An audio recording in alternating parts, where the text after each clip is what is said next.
رسول اللہ صلی اللہ علیہ وآلہ وسلم نے فرمایا، اللہ نے زمین و آسمان پیدا کرنے سے 2000 سال پہلے ایک کتاب لکھی، اس کتاب کی 2 آیتیں نازل کی اور انہیں دونوں آیتوں پر سورہ بقرہ کو ختم کیا۔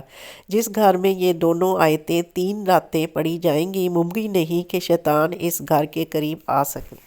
اللہ صلی اللہ علیہ وآلہ وسلم نے فرمایا، جو شخص صبح کی نماز سے فارغ ہونے کے بعد 10 مرتبہ یہ کلمات پڑھتا ہے، لا الہ الا اللہ وحدہ لا شریک لہ لہ الملک ولہ الحمد بیدہ الخیر وہو علی کل شیء قدیر، اللہ اس کی 10 نیکیاں لکھ دیتا ہے، 10 گناہ ختم کر دیتا ہے، 10 درجات بلند فرما دیتا ہے، 10 غلام آزاد کرنے کا اجر ملتا ہے، بندہ شیطان سے محفوظ ہو جاتا ہے، ہر نقصان مصیبت سے محفوظ رہتا ہے، اس دن شرک کے سوا کوئی گناہ اس سے ہلاک نہیں کر پاتا، اور جو نماز مغرب کے بعد پڑھتا ہے اسے بھی یہی فضیلت ملتی ہے۔ عظیم دعا ترجمہ: اے اللہ، موت سے پہلے ہماری مغفرت فرما اور موت کے وقت ہم پر رحم فرما، اور موت کے بعد ہمیں عذاب نہ دینا اور قیامت کے روز ہمارا حساب نہ لینا، بے شک تو ہر چیز پر قدرت رکھتا ہے۔ حضرت امام جعفر صادق علیہ السلام نے فرمایا، جو شخص نماز سے غافل رہتا ہو، اگر وہ 7 بار سورۃ مومنون کی تلاوت کرے تو وہ باقاعدگی سے نمازیں پڑھنے لگے گا۔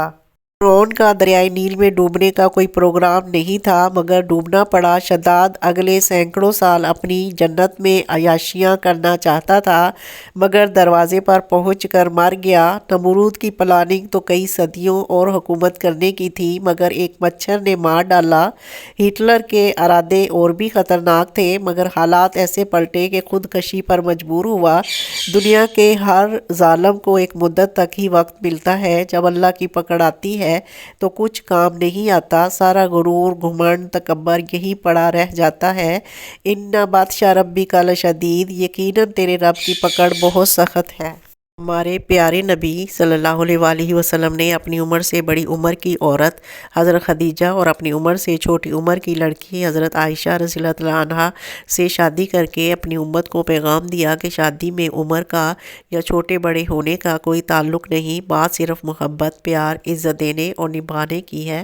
اس لیے کسی کا مذاق اڑانے سے پہلے ہمیں اپنے نبی صلی اللہ علیہ وآلہ وسلم کی سیرت کو دیکھ لینا چاہیے۔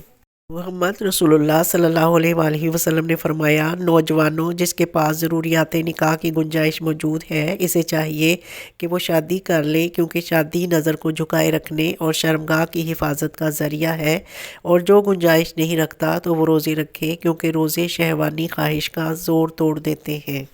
نبی کریم صلی اللہ علیہ وآلہ وسلم نے فرمایا کہ عورت سے نکاح 4 چیزوں کی بنیاد پر کیا جاتا ہے: اس کے مال کی وجہ سے، اس کے خاندانی اشراف کی وجہ سے، اور اس کی خوبصورتی کی وجہ سے، اور اس کے دین کی وجہ سے، اور تو دیندار عورت سے نکاح کر کے کامیابی حاصل کر، اگر ایسا نہ کرے تو تیرے ہاتھوں کو مٹی لگے گی، یعنی آخر میں تجھ کو ندامت ہوگی۔ اللہ صلی اللہ علیہ وآلہ وسلم نے فرمایا، کیا میں تمہارے سب سے بہتر اور تمہارے نزدیک سب سے پاکیزہ اور سب سے بلند درجے والے عمل کی تمہیں خبر نہ دوں؟ وہ عمل تمہارے لیے سونا چاندی خرچ کرنے سے بہتر ہے، وہ عمل تمہارے لیے اس سے بھی بہتر ہے کہ تم میدان جنگ میں اپنے دشمن سے ٹکراؤ، وہ تمہاری گردنیں کاٹے اور تم ان کی، یعنی تمہارے جہاد کرنے سے بھی افضل۔ لوگوں نے کہا، جی ہاں، ضرور بتائیے۔ آپ صلی اللہ علیہ وآلہ وسلم نے فرمایا، وہ اللہ تعالیٰ کا ذکر ہے۔ معاذ بن جبل رضی اللہ تعالیٰ عنہ کہتے ہیں، اللہ کے ذکر سے بڑھ کر اللہ کے عذاب سے بچانے والی کوئی اور چیز نہیں ہے۔ کوشش کریں کہ آپ پر کوئی سورج ایسا طلوع نہ ہو جس میں آپ نے نماز، قرآن، اذکار اور توبہ نہ کی ہو۔ بے شک خوش قسمت ترین ہیں وہ لوگ جو کوئی دن ان کے بغیر نہیں گزارتے۔ رسول اللہ صلی اللہ علیہ وآلہ وسلم کا ارشاد ہے، لوگ قیامت کے دن ننگے پاؤں، ننگے بدن اور بلا ختنہ کے اٹھائے جائیں گے۔ عائشہ رضی اللہ تعالیٰ عنہ نے عرض کیا، اے اللہ کے رسول صلی اللہ علیہ وسلم، کیا مرد عورت اکٹھے ہوں گے؟ وہ ایک دوسرے کی جانب دیکھیں گے؟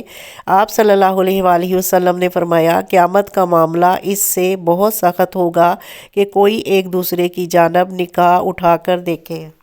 المومنین ام سلمہ رضی اللہ تعالیٰ عنہا کہتی ہیں کہ رسول اللہ صلی اللہ علیہ وسلم نے فرمایا، جب تم کسی مرنے والے شخص کے پاس جاؤ تو بھلی بات کہو، یعنی دعائے مغفرت وغیرہ کرو، اس لیے کہ فرشتے تمہارے کہے پر آمین کہتے ہیں۔ تو جب ابو سلمہ رضی اللہ تعالیٰ عنہ ام سلمہ رضی اللہ تعالیٰ عنہا کے شوہر انتقال کر گئے تو میں نے رسول اللہ صلی اللہ علیہ وسلم سے کہا کہ میں کیا کہوں، تو آپ صلی اللہ علیہ وسلم نے فرمایا، تم کہو ترجمہ: اے اللہ ان کو بخش دے اور مجھے ان کا نعم البدل عطا فرما۔ ام المومنین ام سلمہ رضی اللہ تعالیٰ عنہا کہتی ہیں، تو مجھے اللہ تعالیٰ نے ان کے بدلے میں محمد صلی اللہ علیہ وسلم کو عنایت فرمایا۔ ابو ہریرہ رضی اللہ تعالیٰ عنہ بیان کرتے ہیں کہ میں نے رسول اللہ صلی اللہ علیہ وسلم سے عرض کیا، یا رسول اللہ صلی اللہ علیہ وسلم، قیامت کے دن آپ کی شفاعت کی سعادت سب سے زیادہ کون حاصل کرے گا؟ نبی کریم صلی اللہ علیہ وسلم نے فرمایا کہ اے ابو ہریرہ، میرا بھی خیال تھا کہ یہ حدیث تم سے پہلے اور کوئی مجھ سے نہیں پوچھے گا، کیونکہ حدیث کے لیے میں تمہاری بہت زیادہ حرص دیکھا کرتا ہوں۔ قیامت کے دن میری شفاعت کی سعادت سب سے زیادہ اسے حاصل ہوگی جس نے کلمہ لا الہ الا اللہ خلوص دل سے کہا۔ پانی میں دین کو چننے کی فضیلت اس لیے زیادہ ہے کیونکہ یہی زندگی کا گولڈن ٹائم ہوتا ہے۔ ہر طرح کا گناہ کرنے کی طاقت ہوتی ہے، کوئی پوچھنے والا نہیں ہوتا، مگر پھر بھی انسان کہتا کہ نہیں، میں اللہ کی نافرمانی کرنے سے ڈرتا ہوں کیونکہ مجھے ایک دن مر کے اپنے رب کے آگے کھڑے ہونا ہے اور ہر لمحے کا جواب دینا ہے۔ میں فانی دنیا کے چند روزہ فن کی خاطر اپنی جنت نہیں کھو سکتا۔ میں تنہا ہوں، مجھے کوئی نہیں دیکھ رہا، لیکن اللہ تو دیکھ رہا ہے نا۔ ایسے ہی انسان کے لیے دنیا میں سکون کا سایہ اور قیامت کے دن عرش کا سایہ ہوگا۔ رسول اللہ صلی اللہ علیہ وسلم نے فرمایا، تین قسم کے لوگ ہیں، اللہ ان سے گفتگو نہیں کرے گا، نہ قیامت کے روز ان کی طرف دیکھے گا اور نہ انہیں گناہوں سے پاک کرے گا، اور ان کے لیے دردناک عذاب ہوگا۔ آپ نے اسے 3 دفعہ پڑھا۔ ابو ذر رضی اللہ تعالیٰ عنہ نے کہا، ناکام ہو گئے اور نقصان سے دوچار ہوئے۔ اے اللہ کے رسول صلی اللہ علیہ وسلم، یہ کون ہے؟ فرمایا، اپنا کپڑا ٹخنوں سے نیچے لٹکانے والا، احسان جتانے والا اور جھوٹی قسم سے اپنے سامان کی مانگ بڑھانے والا۔